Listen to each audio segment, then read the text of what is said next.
আজকে মালয়েশিয়ার ভাইদের জন্য বিশেষ গুড নিউজ, সুখবর। যারা মালয়েশিয়াতে অবস্থান করছেন, যাদের মনটা এতদিন ভয়ে কাঁপছিল যে অবৈধদের মেয়াদ তো শেষ হয়ে যাবে, এখন কোনো না কোনো সময় তো পুলিশে ধরে আমাদেরকে দেবে দেশে পাঠায়, তাই না বন্ধুরা? মালয়েশিয়ার যে বৈধ প্রক্রিয়ার সময়টা সেটা বাড়ানো হয়েছে, সেটা হচ্ছে যে চলতি বছরের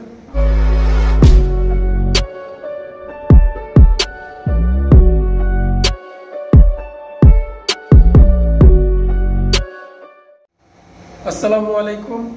আশা করি সকলেই ভালো আছেন। আজকে মালয়েশিয়ার ভাইদের জন্য বিশেষ গুড নিউজ, সুখবর। যারা মালয়েশিয়াতে অবস্থান করছেন, যাদের মনটা এতদিন ভয়ে কাঁপছিল যে অবৈধদের মেয়াদ তো শেষ হয়ে যাবে, এখন কোনো না কোনো সময় তো পুলিশে ধরে আমাদেরকে দেবে দেশে পাঠায়, তাই না? তো এরকম কিন্তু অনেকেই অনেকজনে ভয়ে দিন কাটাইছে, আতঙ্কে ছিল, খায়া না খায়া ছিল। তো তাদের জন্য এবার মালয়েশিয়ান গভর্নমেন্ট থেকে সুখবর দিয়েছে।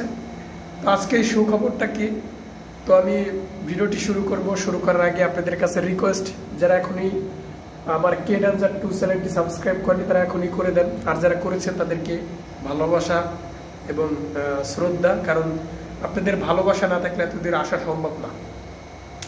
তো বন্ধুরা, যেই কথাটা সেটা হচ্ছে যে 2024 সালের 31শে ডিসেম্বর মালয়েশিয়ার অবৈধ শ্রমিকদের বৈধতার শেষ দিন ছিল 31শে ডিসেম্বর মাস, ঠিক আছে?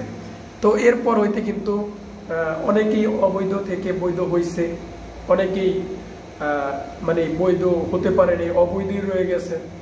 তো এটা নিয়ে অনেকেই অনেকভাবে আমাকে কমেন্ট করে জানাইছিল যে ভাই, 31শে ডিসেম্বরের পর কি মালয়েশিয়ান ভাইদের বৈধতার সুযোগ দেবে, আরও সময় কি দেবে? তো এটা নিয়ে কিন্তু আমি অনেক ভিডিও করেছিলাম। তার মধ্যে একটা ভিডিও করেছিলাম, আমার এখানে দেখেন, এই ভিডিওটা করেছিলাম কিন্তু আজ থেকে দেখেন কতদিন হবে, এখানে লেখা আছে। এই ভিডিওতে আমি বলছিলাম যে মালয়েশিয়ার 31শে ডিসেম্বর পর মালয়েশিয়ান ভাইদের বৈধতার সুযোগ দেবে এবং সময় দেবে। আমি কিন্তু বলছিলাম, মুখের কথা মুখে রয়ে গেছে ভাই, ঠিক আছে? অনেকেই কমেন্ট করে বলছিল ভাই আপনি কিভাবে জানেন, মালয়েশিয়া না থেকে মালয়েশিয়ার খবর কিভাবে জানেন? এখন যারা এই কথাগুলো বলছেন, হয়েছে তো এবার মালয়েশিয়ান ভাইদের বৈধতার সুযোগ দিয়েছে সামনে, সেটা হচ্ছে বলবো, সেটা হচ্ছে মার্চ মাসের 21 তারিখ পর্যন্ত, ঠিক আছে? এই খুশির দিনটা, এই খুশির সময়টা কার না শুনতে মন চায়, তাই না বন্ধুরা? মালয়েশিয়ার যে বৈধ প্রক্রিয়ার সময়টা সেটা বাড়ানো হয়েছে, সেটা হচ্ছে যে চলতি বছরের মার্চ মাসের 21 তারিখ পর্যন্ত যারা এখনো অবৈধ রয়েছেন মালয়েশিয়াতে তারা বৈধতা হতে পারবেন।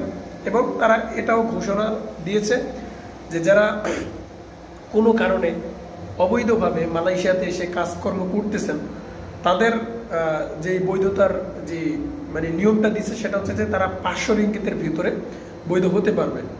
আর যারা ভিসার মেয়াদ ফুরিয়ে গেছে, যে মালয়েশিয়াতে ছিল, কাজকর্ম করছে, ভিসা নতুন করে আর কোনো ভিসা লাগায়নি মালয়েশিয়ার, তো তাদের ক্ষেত্রে সেটা বলেছে যে 300 রিঙ্গিত লাগবে, মালয়েশিয়ার 300 টাকা, যেটাকে রিঙ্গিত বলা হয়।